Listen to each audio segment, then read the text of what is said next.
Assalamualaikum. Apa kabar anak-anakku semua?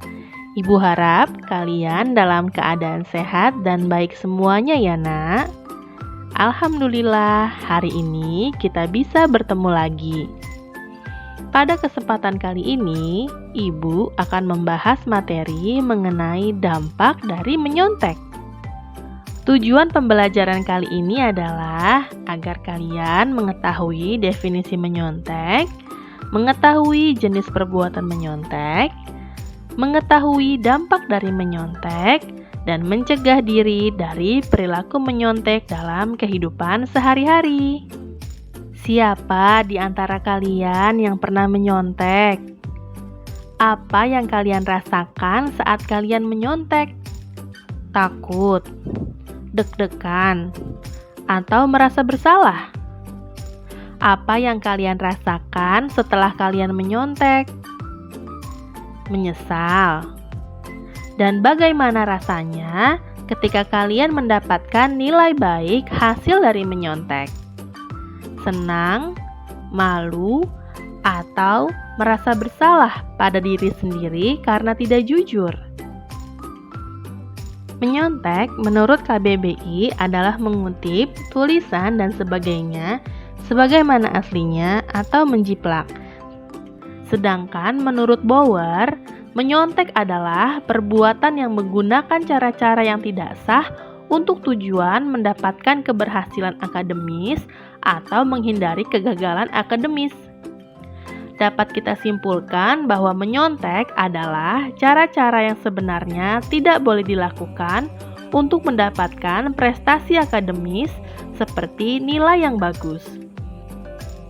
Ternyata ada 4 jenis perilaku menyontek loh.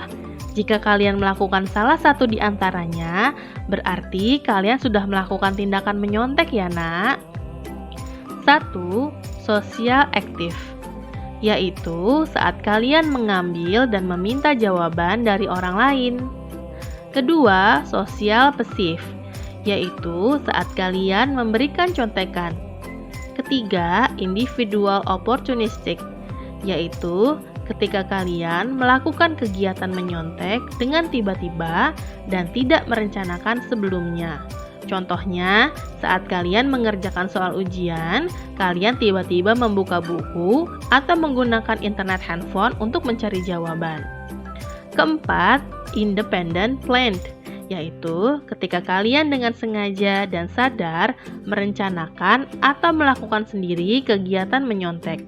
Contohnya, membawa materi-materi atau catatan-catatan ke dalam ruangan tes klasikal atau ruangan ujian dengan sengaja. Apa saja penyebab seseorang menyontek? Yang pertama, mereka tidak percaya diri. Orang yang menyontek adalah orang yang tidak percaya pada kemampuan diri sendiri.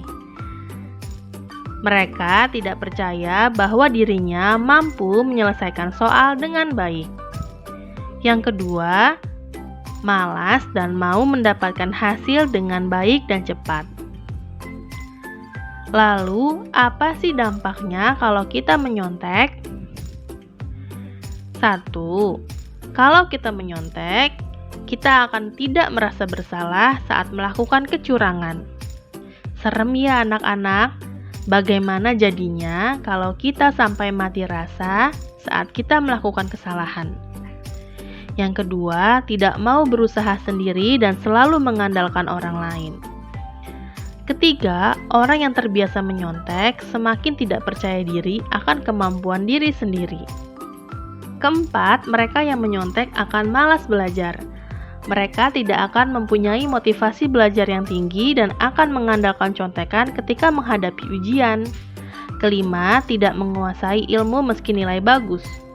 Keenam, mereka akan menghalalkan segala cara agar nilainya bagus. Mereka yang menyontek akan tidak terbiasa menghadapi dan memecahkan masalah. Dan mereka akan mempersulit dirinya dalam pembelajaran berikutnya. Mereka yang menyontek akan terbiasa berbohong. Orang yang menyontek akan terbiasa tidak jujur kepada diri sendiri dan orang lain. sehingga mereka bisa menjadi orang yang tidak dipercaya, baik perkataan maupun perbuatannya.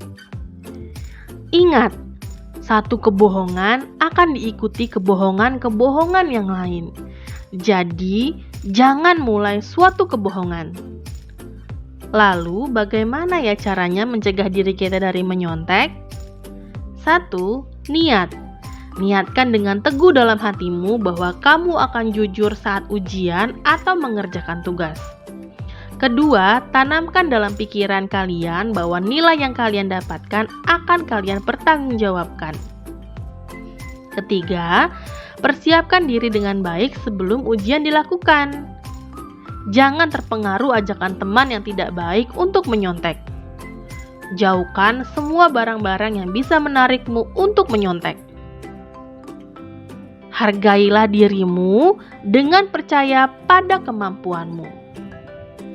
Nah, anak-anak, apalagi di saat pandemi ini, seluruh pembelajaran kita dilakukan jarak jauh. Apa yang kalian lakukan tidak ada yang mengetahui dan melihat kecuali diri kalian dan Tuhan. Ingat ya nak, kalau kalian menyontek, guru kalian tidak akan bisa menilai kemampuan kalian dengan baik, sehingga tidak bisa mencarikan solusi agar kalian paham pada materi tertentu. Setiap orang bisa mendapat nilai baik, tapi tidak semua orang bisa menjadi orang jujur. Sedangkan Tuhan lebih menyayangi orang yang jujur. Jadi, percayalah pada dirimu sendiri dan jangan menyontek. Materi hari ini sampai di sini ya nak. Jaga kesehatan kalian, gunakan masker, cuci tanganmu, dan jauhi kerumunan. Keluar rumah hanya untuk hal-hal yang penting saja ya. Wassalamualaikum.